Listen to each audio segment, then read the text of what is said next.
Good afternoon. Thank you for joining us. London Drugs will close its downtown Eastside branch. It says due to public safety concerns in the neighborhood. We'll hear from them, and we're asking you, how can we turn around the issue of public safety, whether in the downtown Eastside or other BC communities? That's up first. Plus, the winter weather makes for perfect indoor time and binge watching. What are you watching to get through January and the winter season? That's after 12:30. I'm Michelle Elliott. Welcome to BC Today.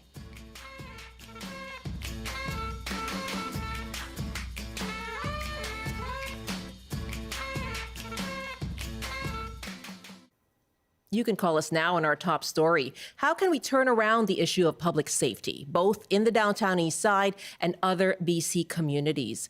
Our number is 604-669-3733. That's 604-669-3733.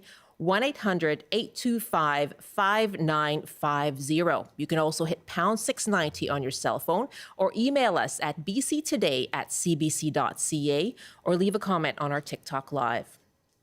We are seeing more reaction today following London Drugs' announcement to shutter its location in Vancouver's downtown east side.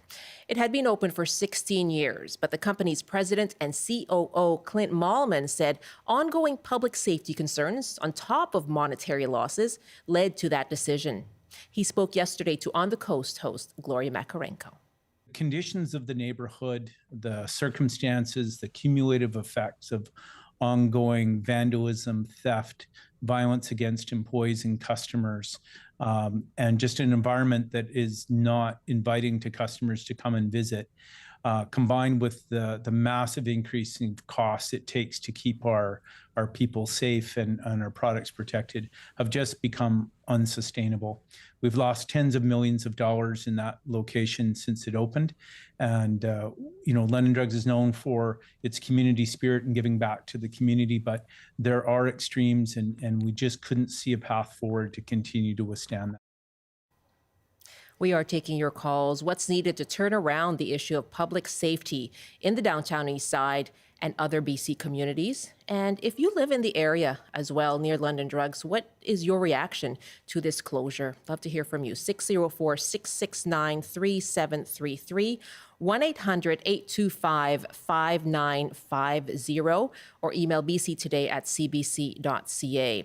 In a few moments, we'll speak with the executive director of the Hastings Crossing Business Improvement Association. But I'd like to go to a couple of calls now in the area. Christopher is joining from Vancouver. Hi, Christopher. Hi, Christopher. Are you there? Okay. Can't connect with Christopher right now. Deborah, are you there at Horn Lake? Yes, I am. Yes, go ahead. And so watching all of this take place, what are your thoughts? So my son he's a resident in the downtown east side. He works there. He lives there. London Drugs is his drugstore. We know what we need to do there. We just don't have the gumption to do it. We know that if we provide people with homes in some way, decent homes, not run-down SROs, and we give them support services, that in the long run, it's less money, it's fewer deaths, it's healthier community, but we just look at it from the outside and go, oh, yuck, and we don't want to do it. So there's projects across the country that have shown that it fixes or helps fix the situation, providing a community and a home for people. Deborah, your son lives in the downtown east side, and what do you think will be the impact on him then? London Drugs is his pharmacy. Yeah, well, I mean, he's young and he's mobile, and so he can go to a different drugstore, I guess, but it's certainly time and inconvenience. Sure. And it makes his community less viable. I'm really glad to hear from you. You're watching over on the island, but of course have this connection because of your son, Deborah. Thanks so much for calling. That's Deborah joining us from Horn Lake, but her son lives in Vancouver in the downtown east side, and taking your calls on this too. What do you think will be the impact of this closure on the neighborhood, and how do we turn around the issue of public safety in the downtown east side and other BC communities. 604-669-3733, 1-800-825-5950. Joining me now is Landon Hoyt. He's the Executive Director of the Hastings Crossing BIA. Landon, good afternoon. Good afternoon, Michelle. What do you think of what you've heard there from Deborah? Yeah, it's heartbreaking, really, these personal stories and how that the closure of London Drugs will really impact a community. As she said, this London Drugs has served residents, with an essential pharmacy, household services for years. It's going to leave a visible gap in the community around retail infrastructure, in a community that's already really struggling with accessing everyday necessities. We also had a especially question for those who are most vulnerable. And I think this will, Go ahead. just saying it will leave a visible gap in the community for basic retail infrastructure. I appreciate that. Thank you. I'm sorry I jumped in. I think we cut out there for a moment. Our earlier caller had a question about the Canada Post, because that is housed in, there is a branch within the London Drugs. And so the question was, what's going to happen to the Canada Post branch there? We did reach out to Canada Post and received this statement saying they have just learned of the London Drugs closure, and they're starting to assess their options for postal services in the area, and will share information with customers once they have a plan in place. So it sounds like they've just learned about it and are reacting in real time as well. I hope that answers your question for now anyway, Christopher. Thanks very much for the call. I do think we have Christopher back now. Are you there, Christopher? Yes, I am. Hi. Okay, so I've just read the response from Canada Post. What will that mean for you? I didn't quite catch all of it. Sorry, I was on hold there. Thank you. I know we've had some connection issues, but I know you have a question about Canada Post. It sounds like they've just learned about the closure, and they're just coming up with a plan for another location in the area. Good, because the Chinatown post office got shut down, 2 months ago. And then if they're going to shut down the London Drugs post office, there's really nothing down here. The nearest one I can think of is the card shop up on Commercial between Grant and something, right? Hey, Christopher, you live in the area. Can you tell me a bit about what this will mean as a resource for people in the community? Well, I don't stop at that particular London Drugs too often, but I do go into the post office occasionally. Right. And I'm sure many others who live down here as well do so as well. So, yeah, we need a post office down here. And how do you think that issue of public safety can be addressed then? Oh, I couldn't even begin to try and figure that out. Yeah. Does it affect you? Well, I've been down here like 34 years. I'm kind of used to it. Yeah. But that's fair. It's not always comfortable, I will admit. I try not to go out late in the evening. If I'm coming home from the rickshaw or something, that's, 3 blocks. Fine. I'm really glad we... Yeah, go ahead. Oh, no. Continue. I really appreciate hearing from you, Christopher, especially because you live in the neighborhood. Thanks so much for calling. All right. That's Thank you. Christopher Williams. Christopher joining us from Vancouver. I've been joined as well by Landon Hoyt, who's the Executive Director of the Hastings Crossing BIA. And joining me now is Galib Bhayani, the Chief Safety and Risk Officer at Simon Fraser University, a former RCMP Chief Superintendent for Metro Vancouver, and serves on the Hastings Crossing BIA's Safety Committee. Galib, welcome to you. Thank you for joining us. Thank you, Michelle, and Happy New Year. Happy New Year to you as well. Not happy news for folks in this neighborhood. Can you tell me about the situation and the state of public safety in the downtown east side right now? You're part of this committee, and I'll ask Landon as well, but The sense that I had been getting when you hear from Vancouver police, from the mayor, is that their attack on crime, this task force barrage, had been making a positive impact. So what do you make of this decision now by London Drugs to close? Yeah, I think I'm surprised it took them this long to make this decision, quite frankly. First of all, this is a loss for the community, as my colleague Landon has already said, and Deborah and Christopher. When a business like London Drugs closes, it affects workers, customers, seniors, families in the neighborhood, and it changes the kind of the cultural fabric of that neighborhood, which provides basic services. But speaking as a former RCMP officer and as a criminologist as KPU, I can tell you this right now. Why are we asking our downtown businesses to be frontline responders to addiction, mental health, and violence? That's really not fair. They're not trained to be mental health or crisis workers. They are store clerks. They're your security guards there. I do think the Vancouver police have done everything they can do, and it just comes down to money and resources. But how much money can we keep throwing at the police to be present? Task Force Barrage was great. Is that sustainable? I would say that's not sustainable, and that's why I work with Landon and others in the downtown east side on these safety committees to provide advice, guidance, and we work together through some of these issues. But London Drugs since 2009 have said they've not been making any money. They were there as a community institution to support the community, not to make money, and they took a loss of $10 million or more dollars. That's not reasonable as well. I put it to you. That's not reasonable. So since 2009, essentially since it opened there.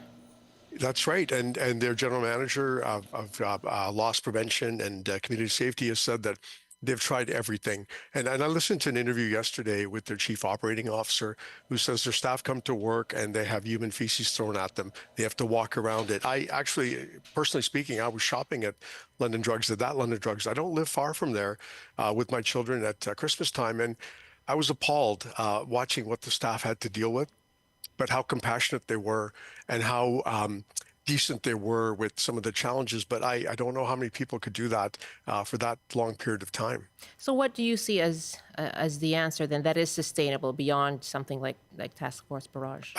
I think we can look at short-term, medium-term, long-term. So short-term, we do need predictable police response and presence. It could be police presence, it could be community safety officer presence at all key commercial nodes. Granville Street is another great example. Faster response to calls for service. The police are busy, but we need another alternative response model for them to attend to these calls. When you look at some of the videos on TV, they're appalling to see what's happening, and the staff are standing by or assaulted while these thefts are occurring. We need, for medium term, I'd say we need integrated police teams, the police and mental health teams, outreach and bylaws. We have them to some degree, but not to the sophisticated or mature level I think could be used in this type of situation. I think we need, again, consequences for repeat offenders, repeat violent offenders. And, we keep hearing that government is going forward with that. Our government is working in silos. All three levels are working in silos. I call them silos of excellence, systems of failure. They haven't accomplished a whole lot working independently with all the money that's been given to the different levels. There needs to be better coordination. And then finally, I'd say long-term, we need stabilization of the downtown east side through housing with supports, not just housing, not just supports here and there, housing with supports, treatment capacity that actually needs to meet demand. I know Landon and I have talked about this at great length. And then finally, I'd say accountability across all the systems, the justice, the health, our municipalities, our province. We need the accountability at all those different levels to take some ownership in these issues and demonstrate strong collaboration. Landon, what do you see as solutions here? Yeah, I appreciate what Galib said and agree, wholeheartedly across the board there. I think that I'll say two sort of additions to that. One is I think we have done a number of things on the public safety side in the past year or 2 years. There's been a new community policing center that opened up 6 months ago. There's been we've actually started to see a decline in vacant storefronts in our area over the past year, bucking the trend of the rest of the city, which shows that some of this work is making an impact. So it was a little bit surprising to hear, that London Drugs was closing now. Granted, it's been a tough time over the past 16 years. But the bigger issue here, I think, is, yes, we can put all this effort into public safety, but that's really only half of the problem. As Galib said, there's housing, there's mental health, there's addiction issues, all of those things. But we also don't have a comprehensive economic development strategy right now for the downtown east side.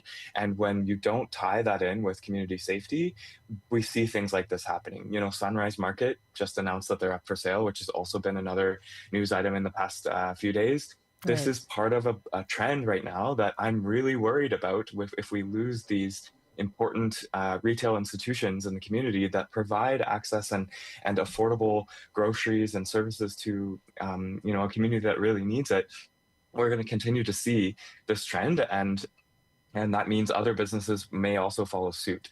And so I'm really worried about that unless we get together today and focus on a comprehensive economic development strategy that includes public safety as part of that. We're going to continue to see issues like this. That was the fanfare around the opening of this, right? Back in 2009, the new Exactly. Woodward's building, doing something that big with the old Woodward's building, and something that was supposed to revitalize the community. Let's go to some more callers now. And in fact, Charlotte is joining us, who is a resident in the downtown east side. Hi, Charlotte.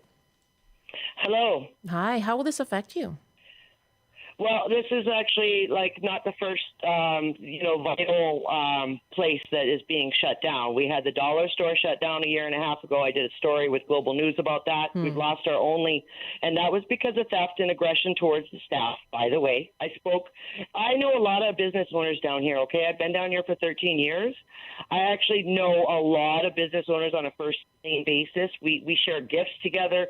I'm a businesswoman. Okay, so let me tell you, your question was very direct. What could be done down here? And the reason I'm very upset, now we have no post office down here at all. When London Drugs closed this down, we lost our Chinatown, post office, which is right down the street. A lot of seniors have a hard enough time getting to the post office as it is.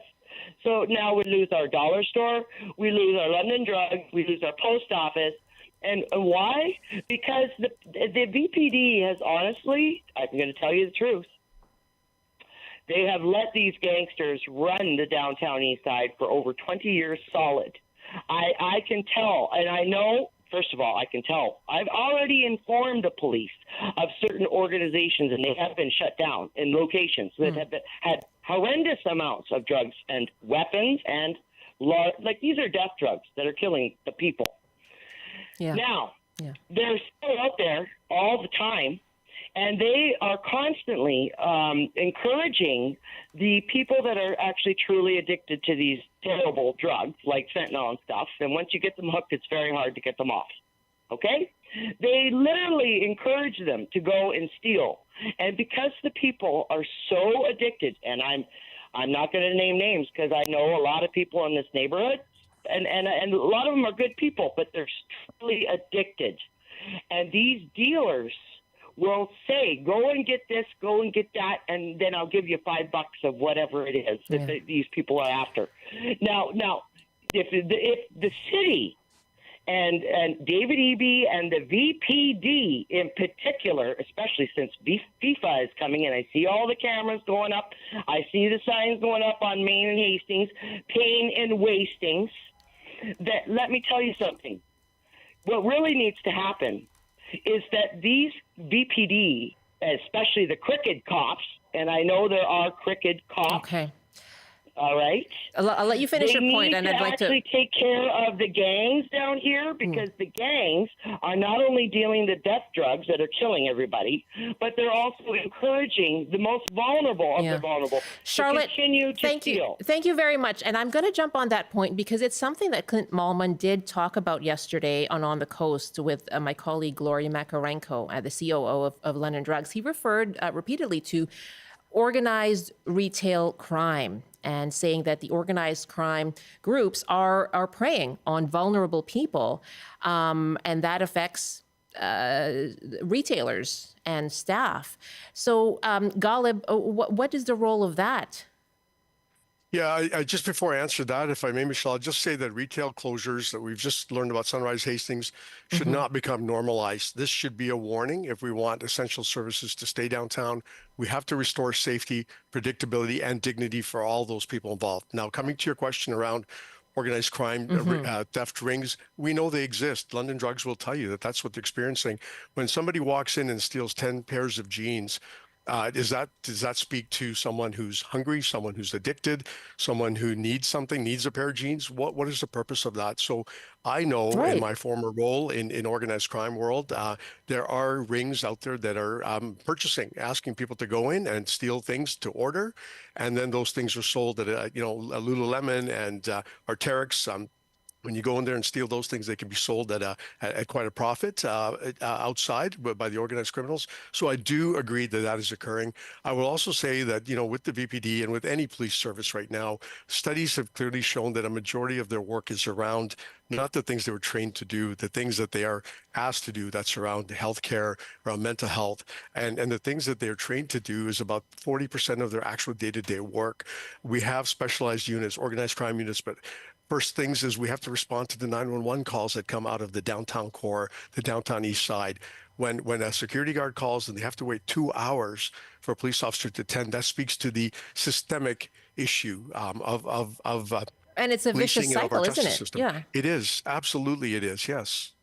My guests right now, Galib Bhayani, the Chief Safety Officer and Risk Officer at Simon Fraser University, also a former RCMP Chief Superintendent for Metro Vancouver, and serves on the Hastings Crossing Business Improvement Association Safety Committee. Also joined by Landon Hoyt, who's the Executive Director of the Hastings Crossing BIA. We'll take more of your calls as well as we ask you what is needed to turn around the issue of public safety in the downtown east side.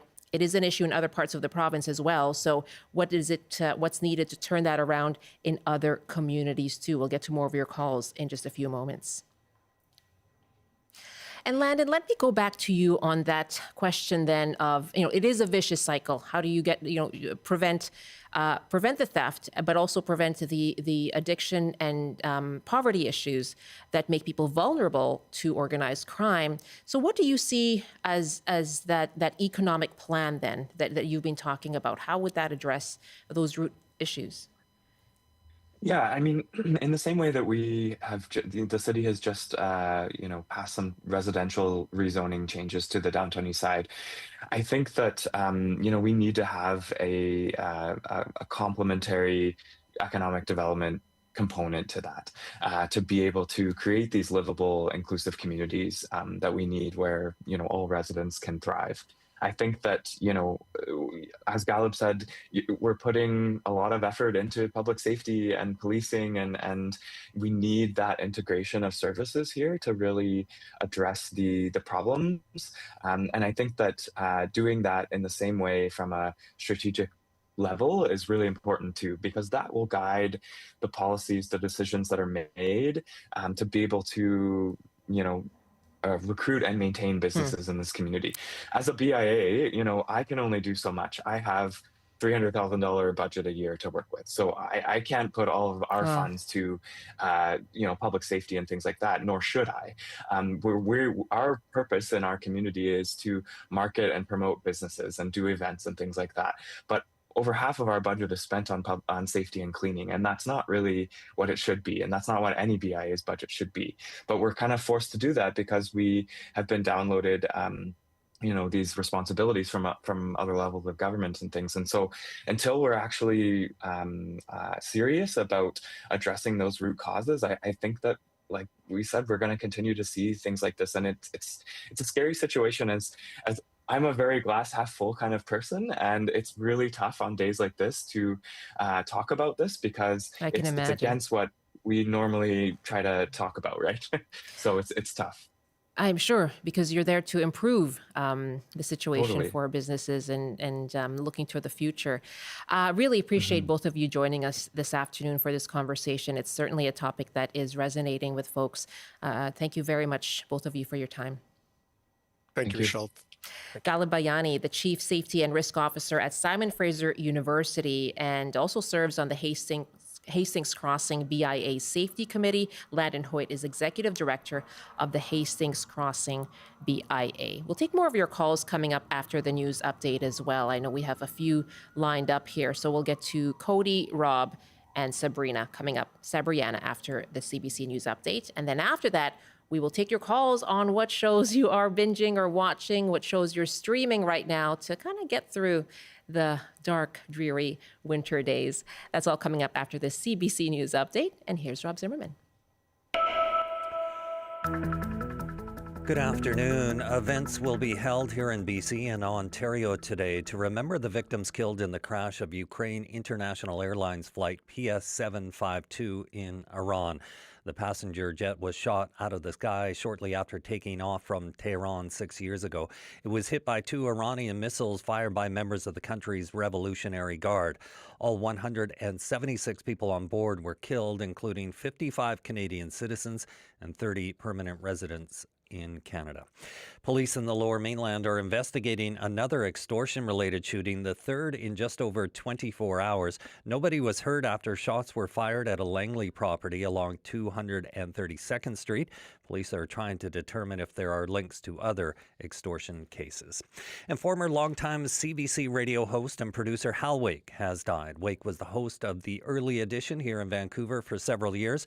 Following his time at the CBC, Wake took on the role of artistic director of the Vancouver Writers' Fest. A statement from his family says Wake died yesterday. Hal Wake was 73 years old. And now the forecast. Environment Canada is warning of another atmospheric river bearing down on the north coast. As much as 100 millimeters of rain could fall between tonight and Saturday morning in Prince Rupert, Terrace and Kitimat. Elsewhere, highs around -20 with a mix of sun and cloud this afternoon in the Peace. In the central interior, some sun and cloud with a high of -6. Highs up to 3 with some sunshine in the Kootenays. In the southern interior, a mix of sun and cloud with a high of 4. And for Metro Vancouver, Greater Victoria and the Fraser Valley, showers in some areas this afternoon with highs around 6. That's your CBC News update from Vancouver. Thank you so much, Rob. Rob Zimmerman in the CBC Vancouver newsroom. You're with BC Today. I'm Michelle Elliott. Thanks so much for being with us. We're going to take more of your calls on the closure that's just been announced of the London Drugs branch in the downtown east side. And they said in their statement that it was a very difficult decision, but they are closing due to issues around persistent safety incidents. That a statement from London Drugs. We've been taking your calls on that. What's needed to turn around the issue of public safety? Cody's been waiting in Penticton. Hi, Cody. How's it going? Very well. Thanks for waiting. And what are your thoughts around addressing the issue of public safety in neighborhoods? Well, I think, for one, it takes sustained funding. So you have to have congruency over time between governments. And I actually think that's one of the major issues here is, you might have a government come in at the provincial level, and they're the most important because they're holding the purse strings, right? And you might get another government come in 4 years later that, doesn't believe in this type of stuff. So, the BC Conservatives, they don't believe in harm reduction, right? So you might put a bunch of money into harm reduction or voluntary addiction services, and then you might get a government come in that's ideologically opposed to all that. Yeah. Okay. And so the follow through on that, and when you talk about harm reduction, the decriminalization pilot is ending as well. And so it sounds like there are no plans to continue it. And the government has, reversed course on that. So what do you think of that?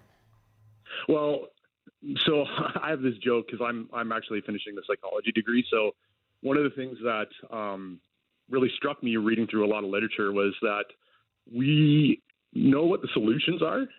It's just that when we implement them in Canada, we do it in a really half-cocked way. So we don't with the drug decriminalization, obviously the NDP dropped the ball on that. They didn't think it through, especially with people using drugs in a public place. But when you institute a policy like that and you don't fund it correctly, and you don't have wraparound services, and it fails, that's so damaging, not only to human life, because it saves lives, but it's so damaging to public perception.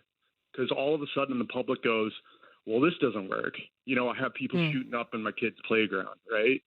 So they really need to stop with, you look at somewhere like Portugal. Portugal had the highest overdoses for heroin in the 1990s. They decriminalized, but they made it into a health policy. And they went from first in Europe to last. They had 4 overdoses, I think, in 2002 for the whole country, for the whole year. So, the solutions are there. We just need people who are actually going to implement them. Your first caller said it. You're tap dancing around it. You need to actually go full stop. But the problem with it is, the public gets their backs up about it. So, Cody, I really appreciate hearing from you. Thank you so much for that, and really interesting points around the decriminalization pilot and how that was executed. Rob is next in Chilliwack, who would like to talk about that as well. Hi, Rob. Hi, Michelle. Thank you for taking my call. Thank you. My take on it, first of all, it's very disheartening to hear that London Drugs has to move because of the crime taking place, whether it be drug addicts harassing people, mental illness taking place. Michelle, we have a government here. The NDP have been in for, 8.5 years, not coming up 9 years now. Listen, it's gotten worse. It has gotten worse. They support safe injection sites. They brought decrim in. They were so giddy about it almost. They walk hand in hand with Justin Trudeau and the revolving door of justice. Nothing has changed. So now is the time for David Eby to follow through on his promise during the last election, and that was to introduce involuntary care. Now, and I'll tell you straight up, Michelle, I'm not a BC Conservative. I'm not an NDP member. I actually belong to Centre BC. My political beliefs, I'm centre-right. But I believe it's time to do this, and you have to introduce the legislation, David Eby, and people need to be taken care of. It's very sad to see individuals out there. David Eby and his NDP have decided, look, they're going to invest. It was, originally a $550 million budget on the FIFA games coming up here. Now it's ballooned to $680 million, probably will be $1 billion by the time all the security costs are done. You could have built a few facilities for that, I think, David Eby, but instead they choose to walk hand in hand with the most corrupt sporting agency called FIFA. It's really, really sickening to see this, but I'm a strong believer in that. This has been tried. The NDP has had their way. Now it's time to introduce involuntary care and actually do it and clean the streets up.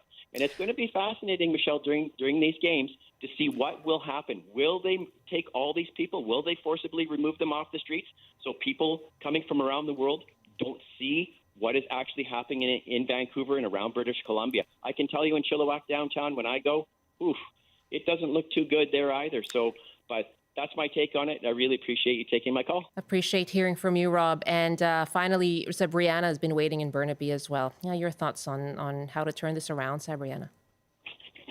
I don't know about turning it around, but I used to work in the area and go by there frequently. I don't think it was ever a particularly great spot for that type of business. But I want to make it clear that these people on the streets without homes, they are the victims. They are the victims of a society that puts business interests ahead of human interests, and they're victims of income inequality and the housing crisis. When all my life, my rent has been 50% of my income, there's no way to get ahead. And our system requires for people to win and make lots of money. Some people don't get to make very much. Sabriana, thank you very much for your thoughts as well. Really appreciate hearing from you too. That's Sabriana joining us from Burnaby. 12:40 now, and of course, much more coverage of this. The closure of the London Drugs in Vancouver's downtown east side just announced they will close by the end of the month. Right now it is 12:40. In a couple of minutes, we'll take your calls on what shows you're watching right now. It's good kind of sit on the couch kind of weather. But we have been covering a lot as well this week when it comes to world news, international news, and the capture of the Venezuelan president is breathing new life into that debate over the proposed pipeline from Alberta to BC. We took your calls on that, and here are some more of your emails. Robert writes, Naomi Klein's book, Disaster, Capitalism analyzes the decisions that were made after some kind of catastrophe, such as the tsunami that inundated the coast of Indonesia, or the hurricane that devastated New Orleans. In each case, the locals, especially the poor who were directly affected by these disasters, were abandoned by the government and corporate classes that benefited the most when the reconstruction began. As was pointed out, we have to stop thinking 19th and 20th century solutions and start thinking at least like 21st century problem solving. There is no planet B.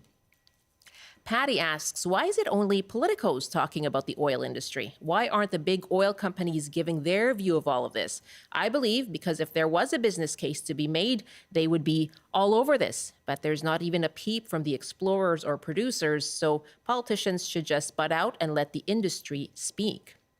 Chris writes about a refinery and is calling for more refineries to be built locally. Chris writes, we need to refine our own oil and not depend on the U.S. for refined product. I support building a refinery, but not a pipeline. Thank you very much for your emails. bctoday@cbc.ca.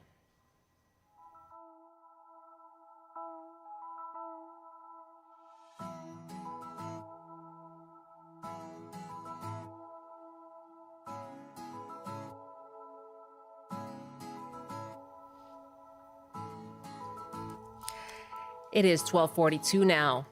This is BC Today. It is January. It's winter. It's cold. It's wet. But perfect timing for settling into a series or a show. Maybe it's a hot new production like The Pit or Heated Rivalry, or maybe an old gem like Breaking Bad or Schitt's Creek. There are so many great TV shows these days, so we're asking you, how are you getting through January? What are you watching to get through the winter? Is there something you're looking forward to? A lot of new releases out as well. 1-800-825-5950, 604-669-3733, or you can email bctoday@cbc.ca. Joining me in studio is Michel Ghanem, a TV critic who writes the column Appointment Viewing for The Cut. Michel, what a pleasure to have you. Thank you for joining us. Hi, thank you so much for having me. My goodness. Well, tell us a bit about, what it's like for you this time of year. Does it change your kind of appetite or what you're looking to watch? I mean, I will say it's a very busy time for me. I'm trying to watch as much as I can ahead of everyone else, usually. Right. But yeah, I think winter is a time to invite, a good, cozy show to watch. As we just heard, there's a lot going on in our neighborhoods, around the world. And I think television gives us an opportunity to go inwards and, take a load off and relax and seek meaning in our lives through art.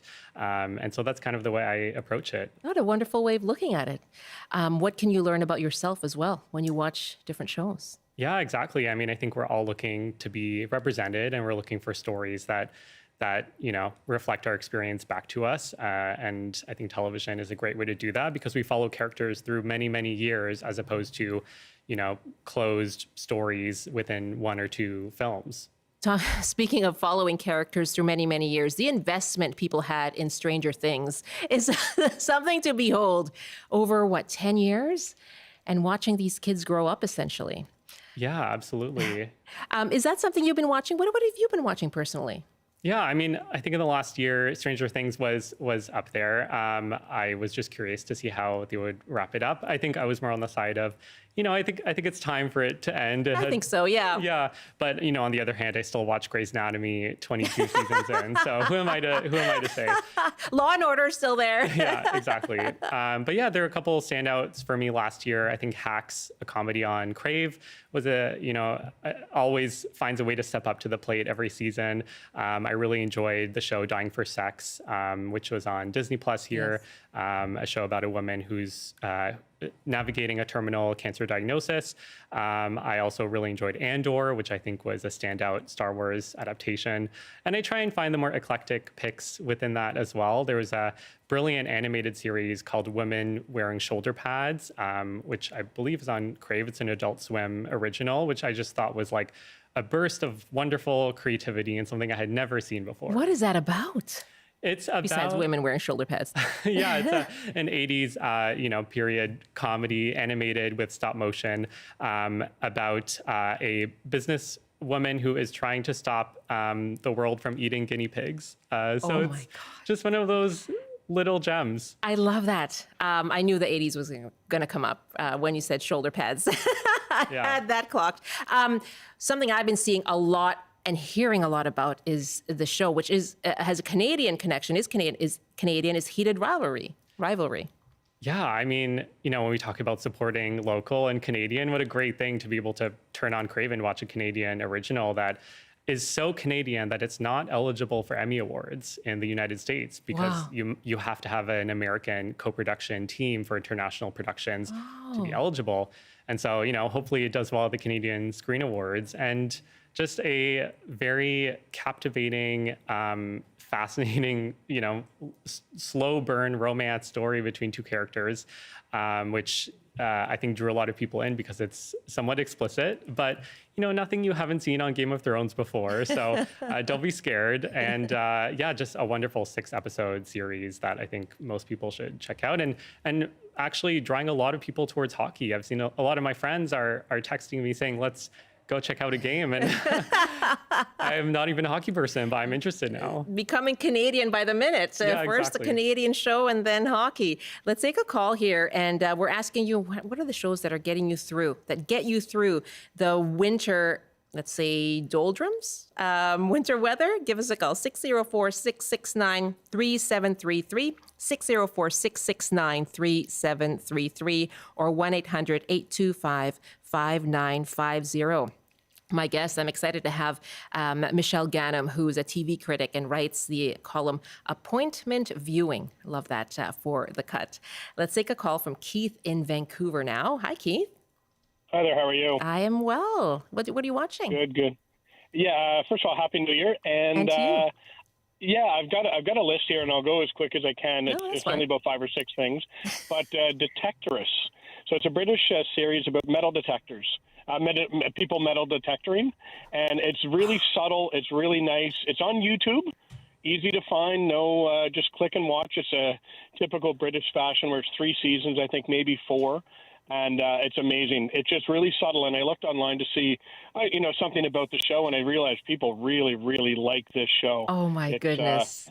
Got a following for sure. That sounds fascinating. I love that. Yeah, it's really good. It's really good. Again, it's on YouTube. Just click and watch. It's great. Father Ted, 1996. I can watch that over and over again. 3 priests on an island. One's a schemer, one's a drunk, and one's the dim-witted Dougal. And it's just such a great.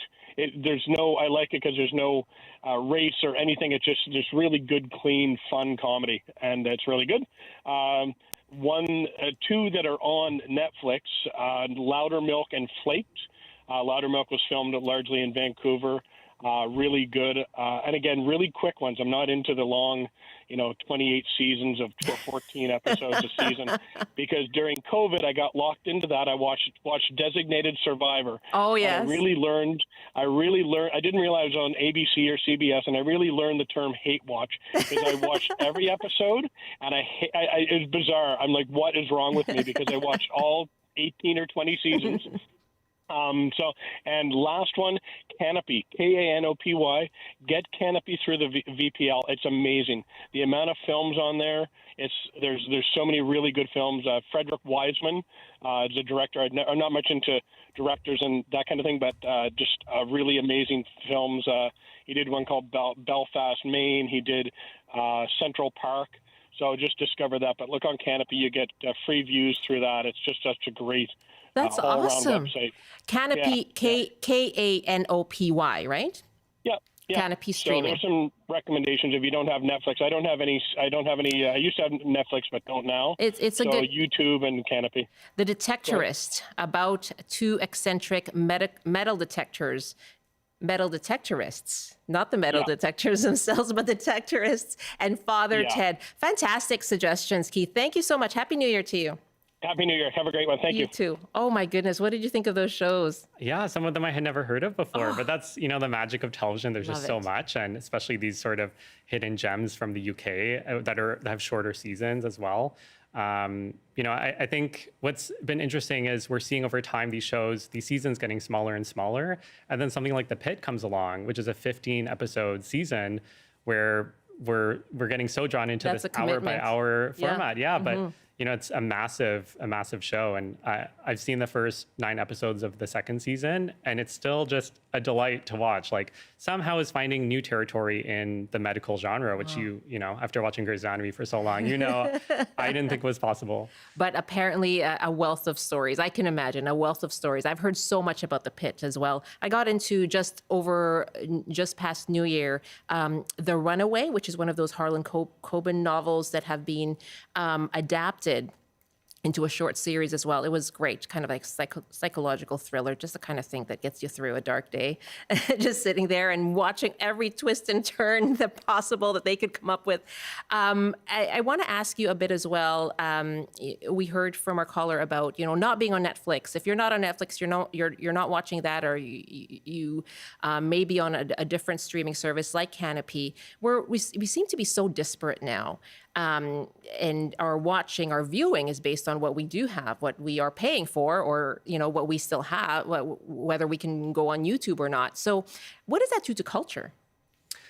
Yeah, I mean, I think in terms of programming, I think executives are interested in kind of more niche shows. There was a period where there was a lot being produced that was just so specific, these very specific stories, even with smaller budgets. So there's that side of things. And then there's also, I think, this attempt to chase intellectual property and franchises. We're seeing with the Harry Potter show, or the way that Marvel has spun out so many different series. Right. So I think they're constantly trying to chase eyeballs and try and, find their audience. But then we're also seeing Netflix purchasing Warner Brothers and, that amalgamation. And so I think television is just such a liminal genre. It's always changing. There's always something new about the way they're trying to approach their audiences, and I think we'll continue to see that shift. Interesting to see that evolution then, what happens following, especially that purchase. Ian is next now with a classic in Victoria. Hi, Ian. Hi. Thanks for having me on the show. Yes, thanks for calling. One of my favorite shows of all time is Curb Your Enthusiasm. I don't know how many people are familiar with it. Oh, yes. Going back a ways.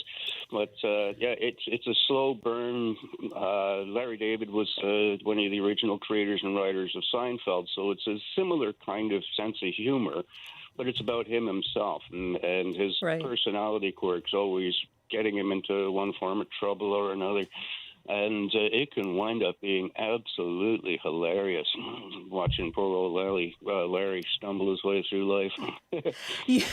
You've described it so well, Ian. That's the perfect synopsis of that show, and that kind of humor as well. And Larry David, that's sort of like just, stumbling through life and self-deprecating. Thank you very much for that. Have you rewatched it at all? Have you watched Curb Enthusiasm? Only clips here and there, but I know it aired for a really long time and was kind of a staple of television for quite a while. Really was. Ian, enjoy watching it right now. We have another caller, Eliza in Victoria. Hi, Eliza. What are you watching to get through the winter? Hi there. Thanks for having me on. Yeah. I am absolutely loving this show called Dairy Girls. It's about a group of teens in Northern Ireland. I'm sure most people have heard of it, but it just brought so many laughs and so much just like joy and comfort to my fall so far. I just love it, and I hope everyone will check it out. It's just fantastic. It is a fantastic show. I love this show, Eliza. Thank you very much for bringing it up. And are you rewatching it, did you say? The third rewatch. I'll go for a fourth in a few months again, I'm sure. 3 watches. I might just have to do that because I miss it. I miss those characters after I finished it. Oh, yeah. They're so heartwarming and so hilarious. Absolutely. They're so endearing. Thank you very much for that. You've given me an idea. Michelle, the Dairy Girls. Yeah, the creator of Dairy Girls, you'll be happy to hear, is creating a new series for Netflix this year called How to Get to Heaven from Belfast. Wow. I think the plot is still a bit under wraps, so we'll have to see how it goes, but I have full confidence in that creator. Dairy Girls is just such a classic and a staple. Yeah, it really is. We have an email here from Barbara, who writes, I'm watching a Korean drama, a lot of K-drama fans now as well, called Bon Appetit, Your Majesty. Oh, yes, I've seen this on my page. A female chef accidentally ends up 500 years in the past. She becomes the royal chief chef. Each episode has a cooking component, Korean history, and intrigue between her and the king and the court. It's on Netflix and binge-worthy. Barbara, thank you very much from Black Creek. Yeah, any thoughts on that, on the influx of K-dramas? Yeah, I've heard amazing things about that one. I haven't watched it personally, but I mean, I think it's great. And these shows usually have longer episode orders. You usually get kind of a slow burn story with it, which I think really gets you into the story. And yeah, I think Netflix has done a great job with introducing more international titles to the platform and introducing them to people who may not have ever gotten into K-drama otherwise. That's so true. I've enjoyed many shows from various countries as a result. But yeah, again, wanting to see what's going to happen as we move forward in this new landscape of streaming services and different kinds of programs and services as well. Michelle, any last recommendations? If I'm thinking, what am I going to do this weekend? What am I going to watch? Yeah, there's a show called Industry on HBO that I think is about to have a huge 4th season. It's been on for a while, since 2020. It started out as this sort of scrappier finance drama set in London that follows a group of Zillennials trying to navigate the workplace after college. And it has evolved into a very grown-up show. It is very explicit. It's on HBO, on Crave here. But I've seen the first few episodes of the season, and I think it's remarkable. Probably one of the best shows on television. Wow. Okay. And a lot of it to get through as well. So that should take us through this season. The winter. Really great to speak with you. Thank you for these recommendations. Good to meet you. Thank you so much for having me. Michel Ghanem, a TV critic who writes the column Appointment Viewing. So there are your new appointments coming up for the weekend then for winter. And he writes for The Cut. Thank you very much to everyone who called in to the show and sent us your emails as well. bctoday@cbc.ca is where you can send us more of your thoughts.